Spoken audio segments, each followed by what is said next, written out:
Hey everybody, how you doing? This is Mike Davis, the old guy who likes comics, coming to you with the second episode of The Old Guy Who Likes Comics. Now, what I shared with you the last time in my very first episode, I said to you that I was going to be talking about in this episode my experience at Comic-Con. I got to go to Comic-Con last week, went for one day on Friday, and what I was planning to do was talk to you about that experience. I'm going to do that in the third episode. What I want to do here is talk about the new DC animated movie that just came out called Batman the Killing Joke. So let me share with you a review of that, what I thought about it, and to give you my take on it. First of all, let me say, I am a huge Batman fan. I don't think you will find anyone who loves Batman more than me. He's been my favorite superhero since I was a little kid. Now, when it comes to DC animated movies, I like something that I heard that Aaron Thorgy said. Aaron Thorgy is a guy who has a YouTube channel called Professor Thorgy. By the way, I highly recommend you go over, look at his site. He has some really cool and funny stuff. I love his presentation style. But he said something about DC animated movies. He said that for him, they're either hit or miss. And I feel the same way about DC animated movies. There are some of them I really like, and then there's some of them I'm like, it was okay. So for instance, I love Batman Under the Red Hood. I think that's one of the best DC animated movies. I like Justice League War. I like Flashpoint Paradox. I thought that was absolutely great. But again, some of the rest of them was kind of like, it was okay.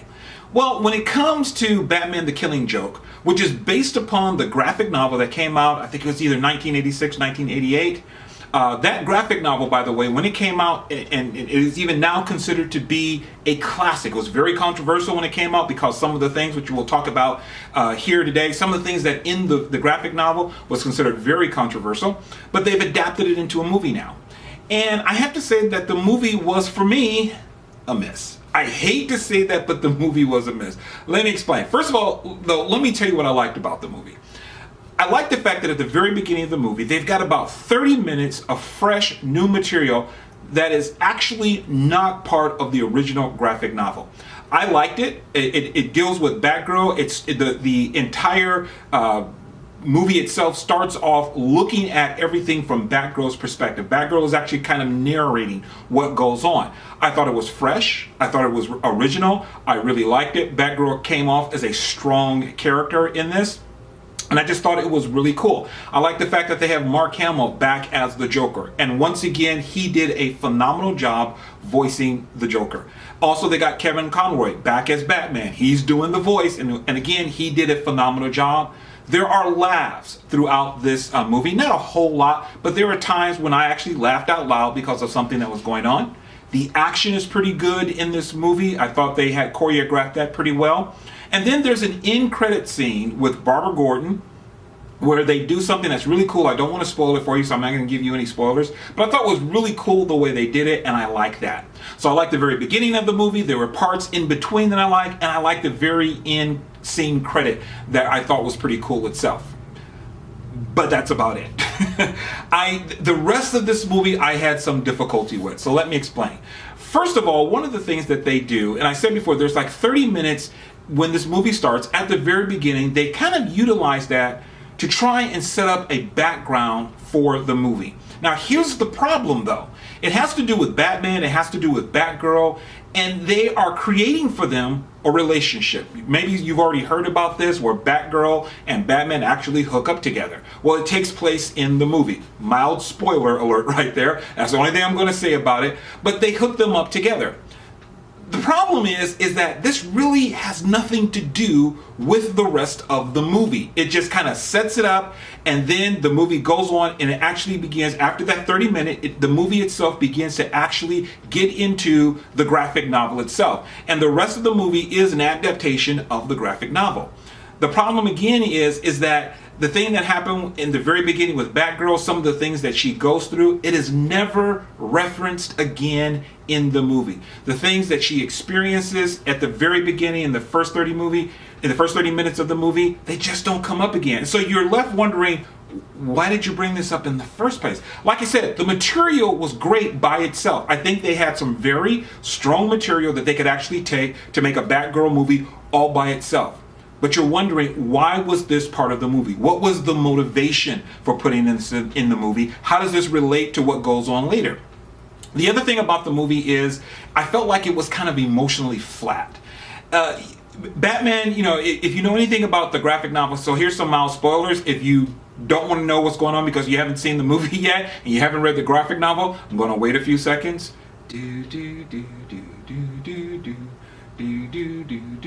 Okay, turn it off. You done?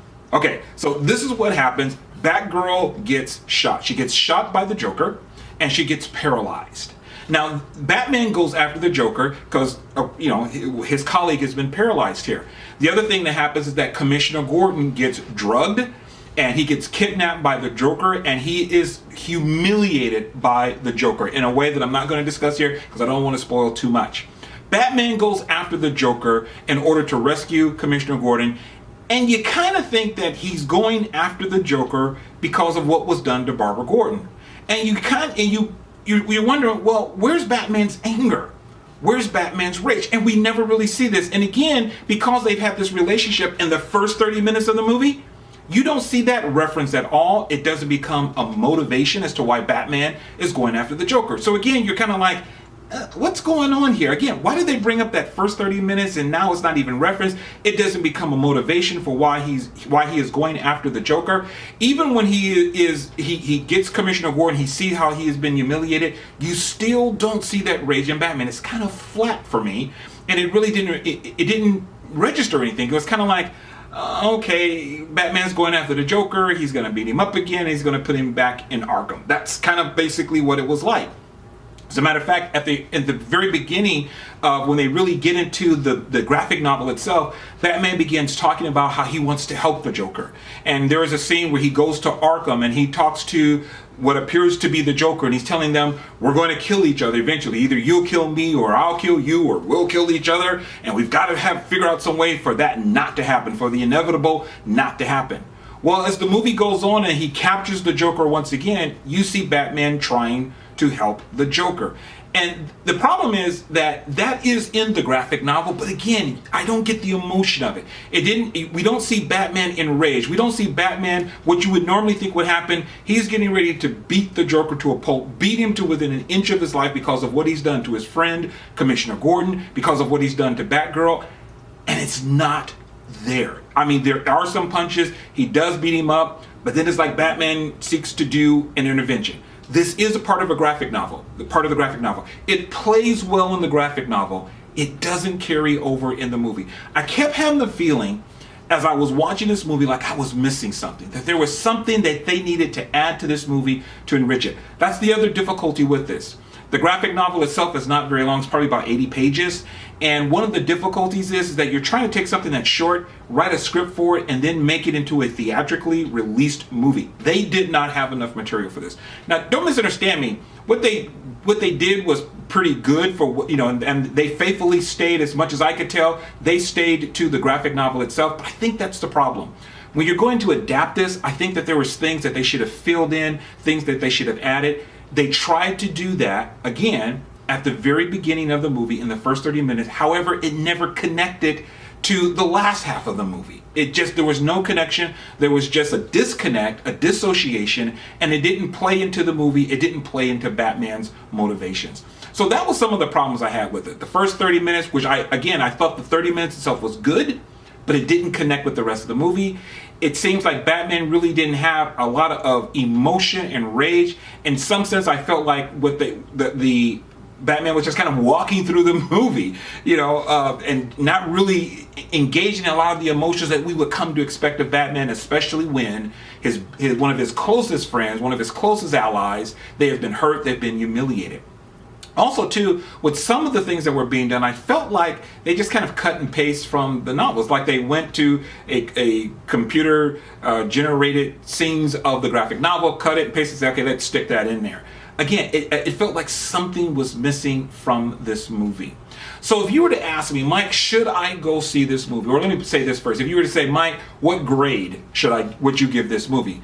An A, B, C, D, or F? I would have to say, and I hate to say this, I would give it a C. That's the best I can do. Not even, I've seen some other reviewers, they gave it a C+. I thought, I got to give it a C. And again, I love Batman. And I wanted to like this movie. I think that was, for this being such a classic novel and a classic graphic novel, there should have been a lot more, and there wasn't. My expectations were high, and it didn't meet my expectations. By the way, in case you're wondering, and I said this earlier, why was this movie so controversial, and why, or I should say the graphic novel, why was the graphic novel so controversial? A lot of people felt because of the way that Barbara Gordon was handled, she does get shot, there are certain things that the Joker does with her, pictures that he takes, and when the graphic novel first came out, people thought this was kind of misogynistic, it was very offensive towards women, they felt like it was promoting hate towards women. And that is one way of being able to look at it. When I first read it years ago, I didn't think of it that way. I just thought it was about the Joker being the Joker. The Joker is chaotic. He's crazy. You do see this in the movie. You do get some background on the Joker. You get some idea of his origin and where he comes from. But the movie, and this again was a problem, the movie starts off highlighting Batgirl. It starts off highlighting Barbara Gordon. And then it forgets all that because the movie is not about, and neither is the graphic novel, it's not about Barbara Gordon. It's not even about Commissioner Gordon. The movie, we could even say the movie is not about Batman. It's about the Joker.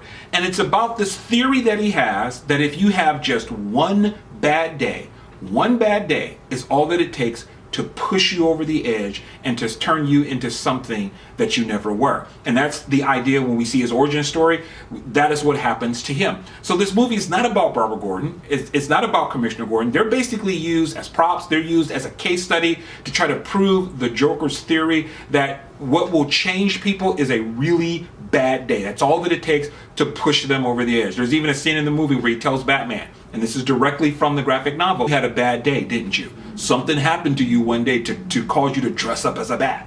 And so that's his theory, and that's what the book is about. It's about the Joker. So you question, why is all this other stuff that they've added into it in there, and if they're going to add it, how come they didn't connect it? It would have made more sense if they would have connected the things with Barbara Gordon, her relationship with Batman, if they would have connected that to the story, connected that and made part of Batman's motivation to go after the Joker because of what the Joker did. We really actually don't even see Batman getting pushed to the edge in this movie. And again, that's why I say it was emotionally flat for me. So again, I'd have to give it a C.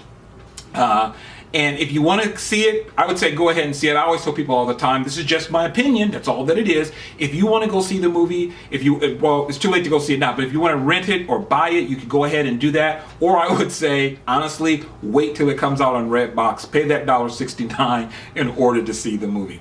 But other than that, that's my take on the movie. I would love to hear your take on it. If you saw the movie, write in the comments below and let me know what your thoughts were about the movie. If you haven't seen the movie yet and you're thinking, well, Mike, I agree or disagree with your review of the movie, share with me your thoughts about even what I've said. I would love to hear it. Only thing I ask you to do is to be respectful, to be courteous. And by the way, no profanity in the comment section. We want to keep this family friendly, okay? So be respectful, be courteous in your responses to me and your responses to other people.